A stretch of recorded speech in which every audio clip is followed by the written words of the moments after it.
ito yung play button niya. Bali, dito yata ilalagay yung sa may earphone. Yan. Tapos dito yung charger niya. Ito sa kabila. Yan o. Ito yung charger niya. Dito sa earphone. Yan o. Ito pala siya. Yan o. Yan. Sweet na sulit. Murang alaga. Paganda na yung biyahe mo. Kailangan mo rin to. Lalo na pag ikaw yung matagal nagmumotor sa kalsada. Yan. Hindi mo na kailangan hawakan yung cellphone mo. Pag tumatawag ka, yan. Pwede ka na kumanta sa helmet mo araw-araw. Yan, sa kalsada. Yan. Ito nga pala siya. Yan. Bali, ito pa rin naman niya.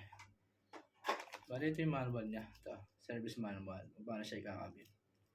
Yan. Ito siya. Tapos ito yung nalagay sa helmet. Yan, ikakabit. Ito siya natin ikakabit eh. Yan. Tapos, meron siyang ito. So, kung i-fix mo naman siya, ito. Yan, ito yan. So, ito yung sa may niya, earphone. Ilalagay mo sa loob ng helmet. Yan. Ito. Ito mo ilalagay yung earphone para dumikit. Tapos, meron siyang charging port.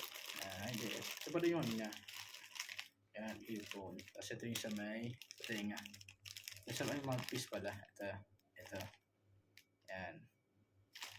Yan, kasama na siya. Yan. Yan, sulit ito. Sabi natin mamaya. Tapos ang uli ay meron siyang charging port. Yan, ito mga par. Yan, dito mo siya i-charge. Yan. Pas na silang charger ng cellphone. Yan. Type-C. Yan.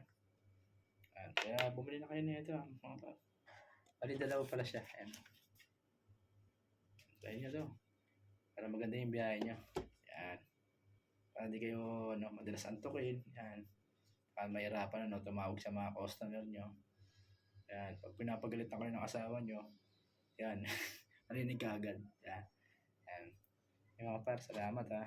So, kabili na kayo sa asawa nyo. Itag nyo ha.